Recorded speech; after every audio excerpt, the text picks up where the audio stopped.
heading south of the Mason-Dixon. This is the Week in Review at the Abbeville Institute. Here is your host, Brian McClanahan. Welcome back to the Week in Review at the Abbeville Institute. This is your host, Brian McClanahan, and this is episode 332, covering the week of October 31st through November 4th, 2022. Glad to have you back on the program. Very glad to be here. Don't forget to follow us on Twitter, like our Gab page and our Facebook page, and subscribe to our YouTube page. You can find all those social media accounts at our webpage, abbevilleinstitute.org. That's ABBEVILLE, institute.org. While you're there, give us that email address. We'll give you a free ebook exploring the Southern tradition. It's a great gift, written by 20 Abbeville Institute scholars. Yours free of charge, just for signing up on our email list. Of course, when you do that, you'll get emails from us. So please do not unsubscribe once you get on it. You'll get an email probably once a day, sometimes twice a day. Depends on what we're doing. Once a day, you're going to get our articles in your inbox, what we're working on, what we've published at the website, but also you're going to get information about forthcoming events, or you might get a request to donate to the Institute. So let me talk about those two things separately. First and foremost, forthcoming events. We do have a great event coming up in April of 2023, April 13th through 16th, 2023. It's at Callaway Gardens in Pine Mountain, Georgia. This is a resort. It is a beautiful place. In fact, in April, let me just sell this for a minute on what you're going to get when you go, if you're listening to this. Callaway Gardens is the embodiment of the Southern tradition in a lot of ways. It's the link from the Old South to the New South, and it's what I'm going to talk about in my talk there, along with some other things. But it is a beautiful place. In April, they have a section of the park called the Callaway Brothers Azalea Bowl. If you enjoy azaleas in the spring, you have never seen anything like this before. It is fantastic. It is on a little, there's a bridge on a lake, and there's a beautiful chapel nearby, but it has this mirror pond, and the azaleas bloom all around it, and there's native azaleas, there's beautiful, all kinds of trees. It's a beautiful environment, and it reflects off that water, and there's a waterfall. It's just one of the most beautiful things you've ever seen. Also, they have, as I said, the chapel, the Virginia Callaway Chapel. Beautiful stone chapel out in the middle of the forest with a little waterfall behind it. It has a pipe organ they play on Sundays. It's just a beautiful environment. There are miles and miles of walking trails, biking trails. You can bring your bike, or you can rent a bike there. They have a Birds of Prey show. We are going to spend some time in the gardens. It's not just going to be about the lectures and the food and the fellowship, which you get a lot of, but you're going to have some time in the gardens. It's just a fantastic place. I can't tell you enough how much you're going to enjoy it if you decide to go. And we're going to have great lectures. We're going to have, Don Livingston, of course, will be giving a talk, Clyde Wilson, yours truly, Tom DiLorenzo, Tom Fleming, Paul Gottfried. Just great lectures. So you need to be part of this. You need to sign up and go. We're going to have a lot more people, trust me, that are going to do lectures at the event. So it's going to be a fun time, and it is over 3 days. Starts on Jefferson's birthday, April 13th, so we're going to tie that in as well. This is just going to be a grand event, and this is the kind of stuff you'll get on the email list. You get notifications of our webinars. We had a great webinar a few weeks back on Robert E. Lee. You'll know about that. Now, let me talk about the donations. I said you're also going to get calls for donations at times. Look, we exist on your generous contributions alone. If you like the podcast, if you like the website, if you like the videos, if you like the webinars, if you like the Abbeville Academy, if you like all of that stuff, if you like everything we do here, it does cost money to do all of this. We don't do these things free of charge on our end. It costs us money. And so we're coming up the end of the year. It is November. I appeal to you to please consider a tax-deductible donation to the Institute. It is essential for keeping the lights on, the mission going, to explore what's true and valuable in the Southern tradition. Our adversaries, I won't call them enemies, they're our adversaries. They could be enemies, but they are well-funded. More well-funded than what we could even hope to have right now. By leaps and bounds being more well-funded. If we would actually have people that would donate to us instead of something like the Claremont Institute, the Straussians, we could do a lot more. And so if you want to open up your checkbook, your wallet, and help an organization that has at its core a dedication to tradition, real American tradition, and the things that make the South great. Our mission is to explore what's true and valuable in the Southern tradition. If you have in your heart to open up your checkbook for that, look, $50. That's less than $5 a month. $100, $200. We'll take a lot more than that too. We would love it because it would really help us. But those are things that, all these things that we do, all the things that we try to do, it all takes money and time and effort. And so please consider that donation. Again, it's tax deductible to the full extent of the law. So if you do donate to us, we are a 501c3. You do get a tax deductible donation. So it is something you can write off on your taxes. You're making your plans for 2022, how you're gonna work your taxes this year. If you have any charitable contributions to make, please consider the Institute. One other thing you can do that's painless, you can also shop with Amazon Smile, and every time you shop with Amazon Smile and you make us your preferred nonprofit charity, we get money, right? So every time you shop at Amazon, we get some money out of that. Just look for Abbeville Institute on Amazon Smile. We're right there, so you can do that too. There's all kinds of ways to help support the Institute financially. Direct donations is a great thing, and we appreciate all of it. We appreciate everything that every one of you do, even if it's just $5. We appreciate what you can do to help us at the Institute and our mission to explore what's true and valuable in the Southern tradition. We are coming up, again, the end of the year. We only have a few weeks left of the podcast.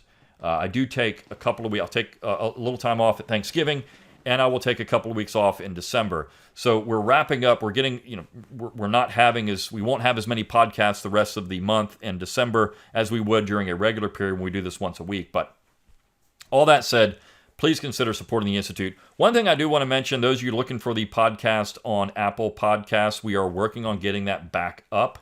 So it will be back on the app, hopefully fairly soon, and that'll be rectified. There was a snafu there, but it should be back. It wasn't anything they did that's insidious. It's just that there was a snafu on the developer side and things like that. So anyways, it's coming back. Also want to mention, there are some things we're excited about for the next year. The 1607 project, we are working on them. It is getting done behind the scenes. That's something that your contributions can help fund and push out there. We've got the 1619 project, you have the 1620 project, you have the 1776 commission, you have all these things, 1776 project, whatever it is. Ours is going to be the definitive project because it's really going to help you understand what the American tradition is all about. And that's why we wanted to do it. And the real title of it is Virginia First. Virginia is the key to understanding America. It was the glue that held everything together. Even as Calhoun said, if Virginia would just lead, we'd be okay. So if you want to, again, open your wallet and help us out, your money does go to help things like that. Okay, so this is a long-winded way of getting to the week in review, I know, but we are getting to a point where I've got to start promoting the Institute on a regular basis here because we're getting to the end of the year. So let's talk about the material for the week. And one thing I'll say about this week's material, it's eclectic, but that's important. The Southern tradition, more than anything else, has some advantages over other traditions in America. There are other cultural traditions in America. Don't get me wrong. I mean, there is a New England tradition. There is a Quaker, kind of a mid-Atlantic tradition. There is a Western tradition. But the Western tradition is very much built on the Southern tradition. One of the things the South has over all of these is a real solid culture, a multifaceted culture. When I mean multifaceted, I mean it covers all kinds of things. So in this week, we talked about literature, we talked about religion, and we talked about cooking. Those are big things for a culture. There is nothing in New England that compares. There's nothing in the Mid-Atlantic states that compares. There's nothing in any other part of the United States that compares except for the South. And then you throw in music, and the South really has the advantage over every other group, Southerners do, over every other group in American society, to have a real, tangible, traditional culture. that's based on the things that make a culture possible. And I want to talk about a quote from Sam Smith in the piece that he wrote on Southern religion and Southern theology, because it's so important. He says something at the end of that piece that, again, highlights this position and why the South is not ideological, the South is traditional. So let's just first start with Edgar Allan Poe. The piece we ran on Monday, of course, it was Halloween. And we've done some things with Halloween before at the Abbeville Institute. We've talked about the greatest ghost story ever written by William Gilmore Simms. But Poe wrote ghost stories too. And we were trying to look for a ghost story from Poe, something we could put up there. But this little piece by Alan Tate, it was an introduction to a book of collected poems by Edgar Allan Poe. It's about Poe the poet. And what Tate does here I find interesting. Of course, Alan Tate is one of the fugitive agrarians. He was such an important Southern literary critic. He was a poet laureate of the United States at one point. And what Tate does in this particular essay is interesting. He points back to Poe and Poe's own misery in life as being his isolation in many ways, as being the driving force behind his poetry. And if you read the poetry in that way, you get it. I mean, The Raven, he actually calls The Raven a really awful poem. But it's so awful, it's good. He says it's not a very well-written poem, but it's really good. And Poe wrote most of his poems in his early 20s.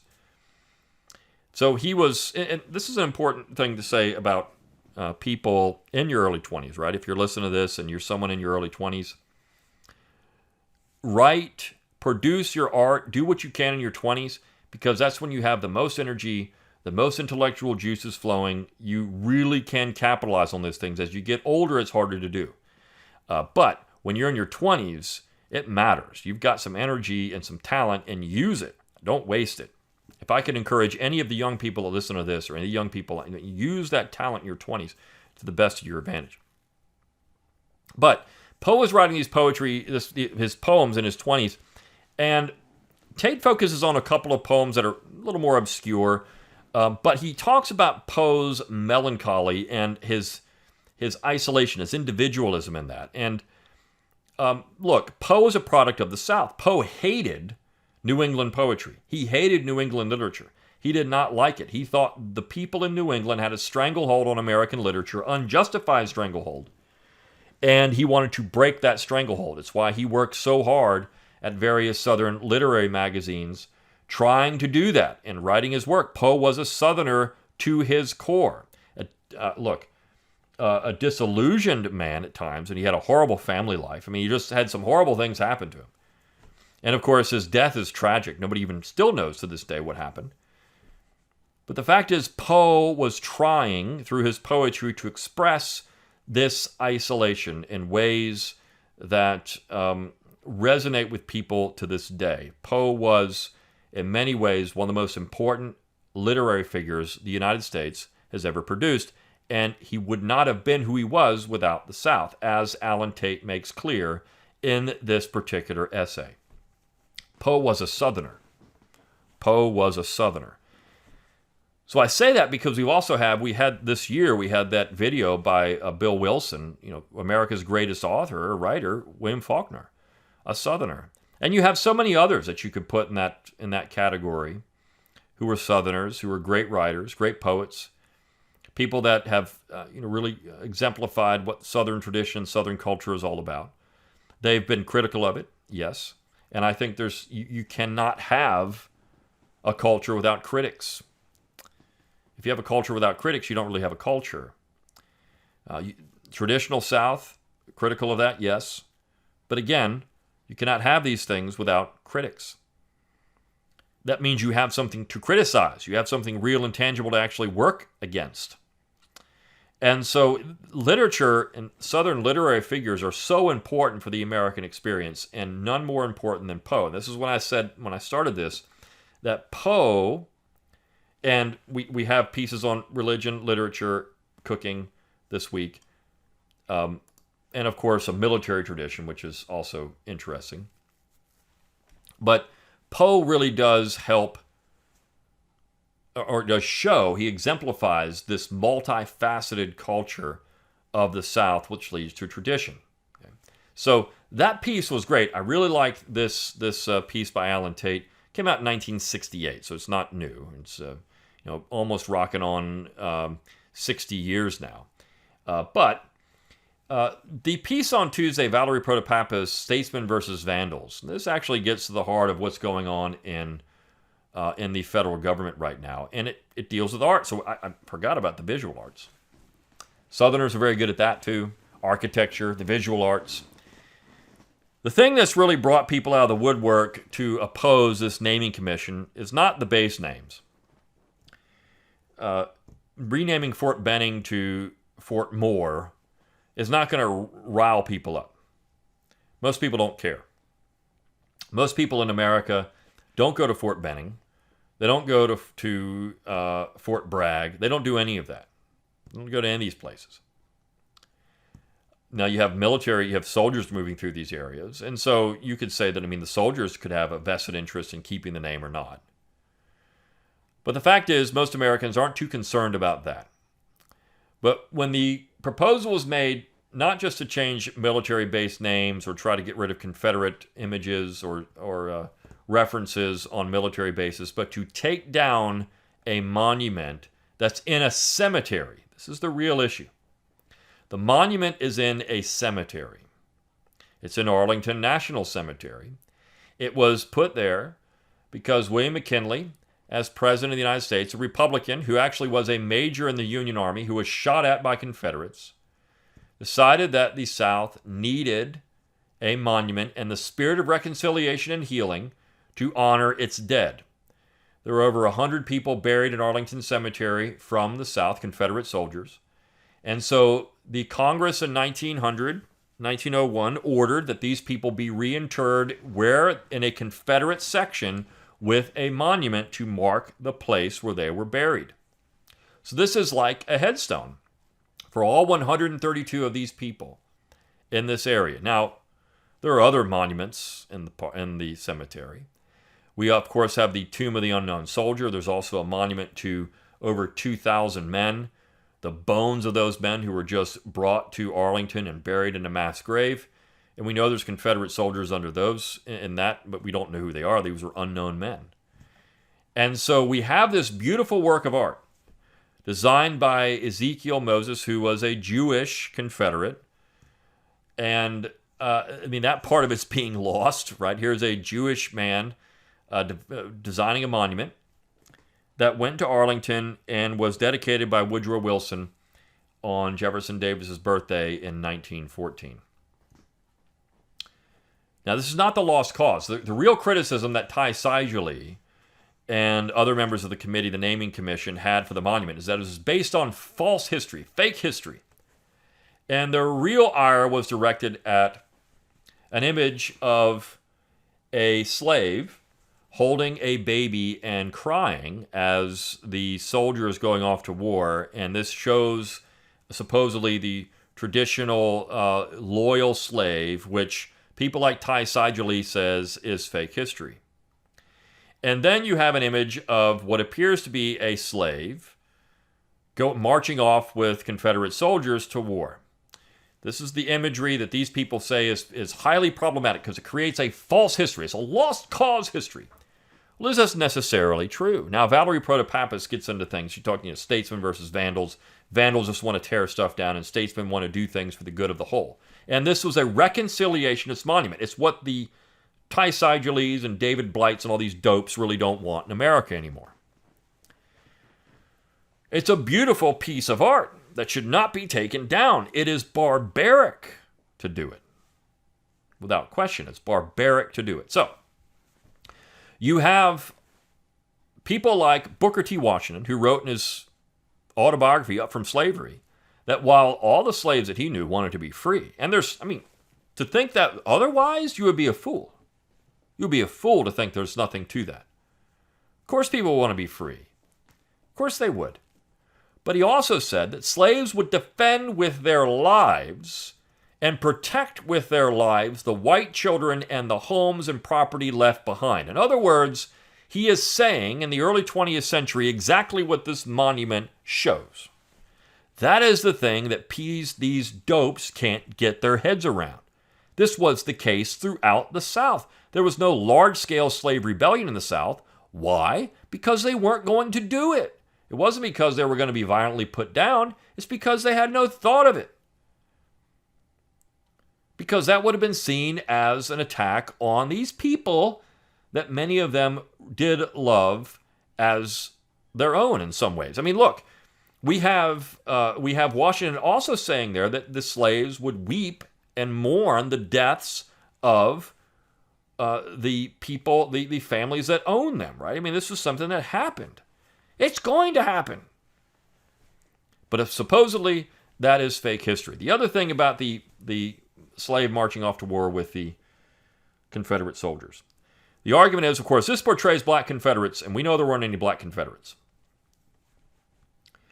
Well, again, that's debatable, whether there are any black Confederates. Earl Iams has been at one of our conferences and said, yeah, there's Confederates of color. That's what he calls them, Confederates of color.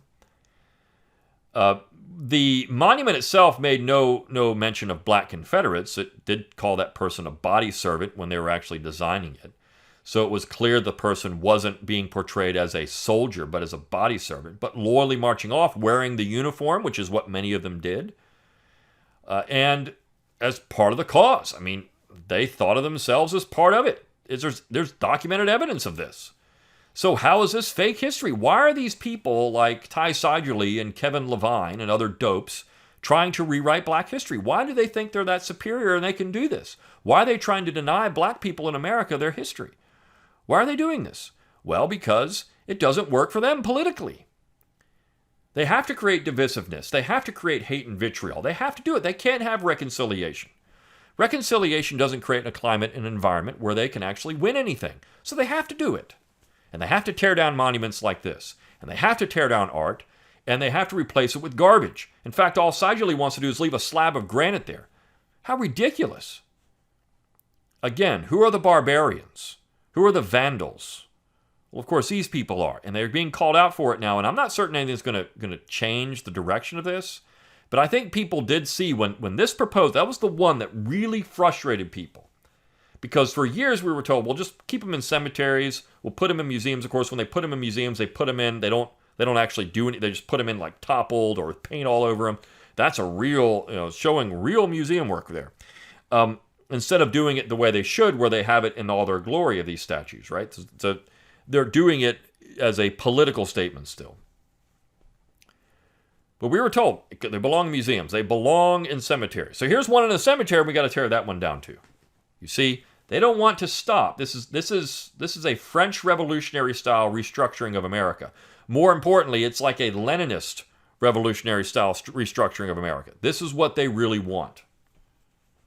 But it's coming from the outside in, and that's the problem. Now, again, you have to have a real tangible culture to have a tradition, and it can't be based on ideology. And this is what Sam Smith gets at in his piece, James Henley Thornwell, R.L. Dabney, and the Shaping of Southern Theology. Now, this is from our summer school from 2004, and I want to read one very important line from this.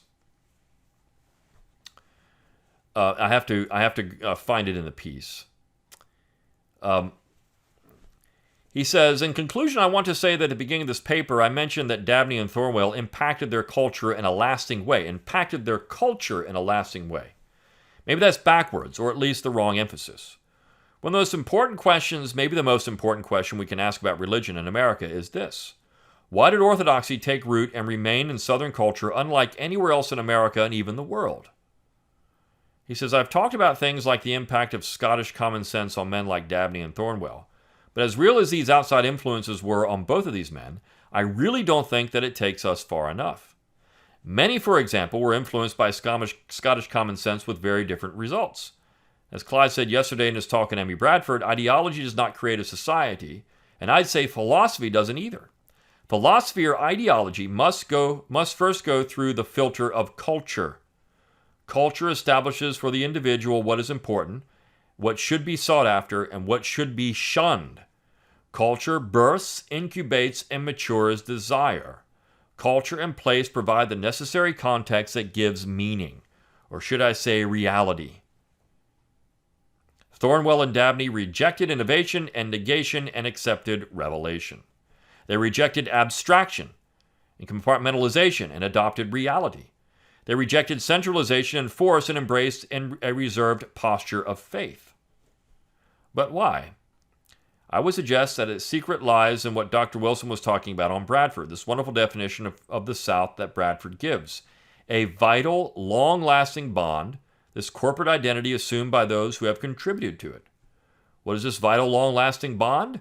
What is this makeup? How do we discover it? Understand it?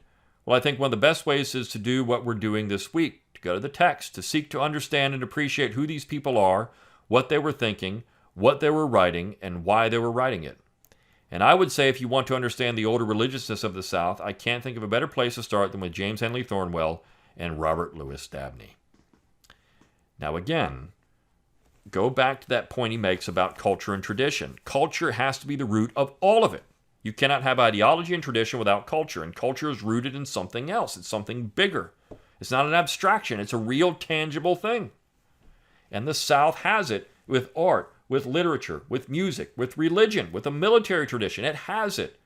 The reason Southerners have been willing to go off and fight and die so often is because there is a culture that allows for that. And it's a heroic culture. And you know what? When you take down Lee and you take down Stonewall Jackson and you take down the Southern leaders, you take down part of what made America, the American military great. You take it down. And when you take that away, what are you left with? Well, we're left with people with a different type of fighting style, like William T. Sherman, who believed in abuse, in nasty imperialism. You take away a vital part of American society. And that's the key to understanding what's happening with people like Ty Seidgerly. That's why it doesn't work in their worldview. It can't work. Because Ty Seidgerly is a tyrant. Pure and simple. A cultural tyrant, but nevertheless a tyrant. And then you had the piece on Thursday, Mary Randolph, the South's First Celebrity Chef. This is a really interesting piece about Mary Randolph, who wrote this book, The Virginia Housewife, the Virginia Housewife, excuse me, the name of the book, 1824.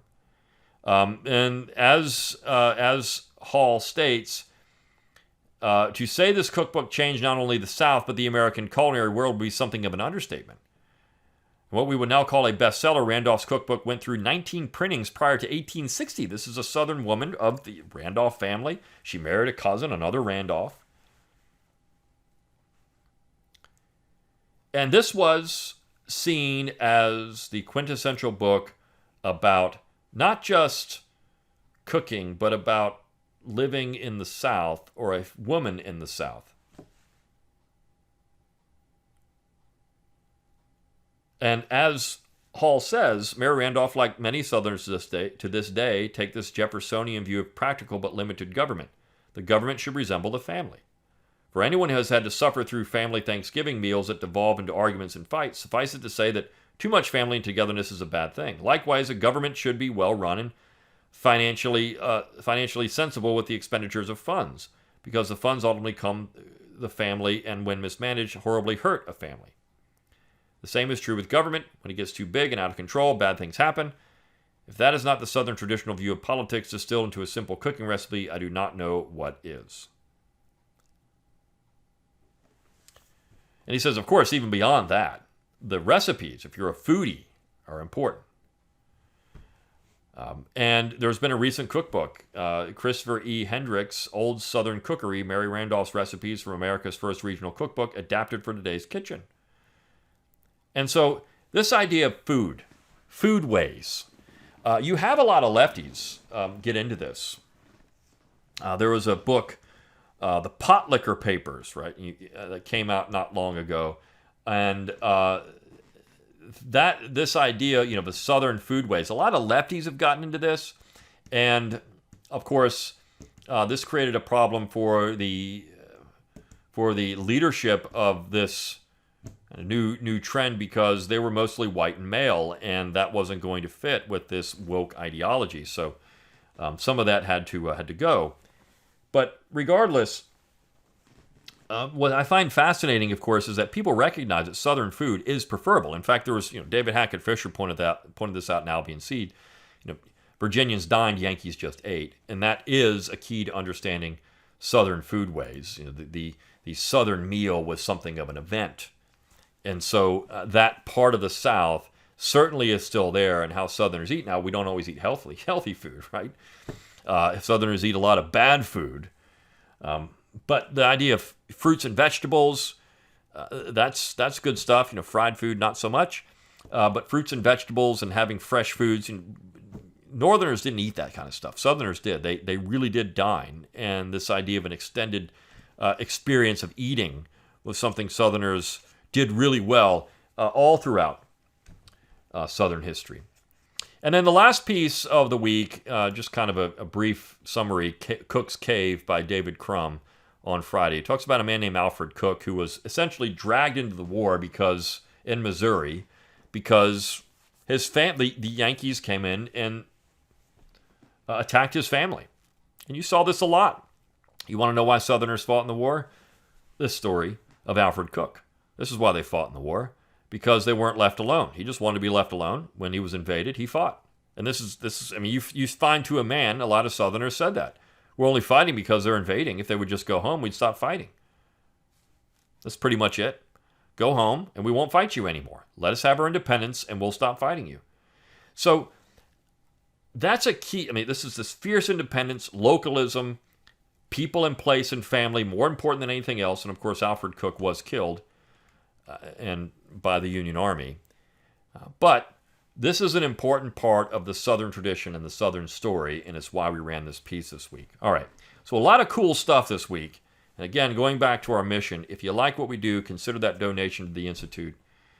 It does help us produce all of these things and keep this stuff going. And of course, you can donate online. Just go to the main webpage, abbevilleinstitute.org, and click on the button right as you come up on the website. It's pretty. I mean, it's right there in front of you. It'll say, donate. So click on that button, and you're good to go. All right. Hope you enjoyed this week at the Abbeville Institute. Until next time, good day.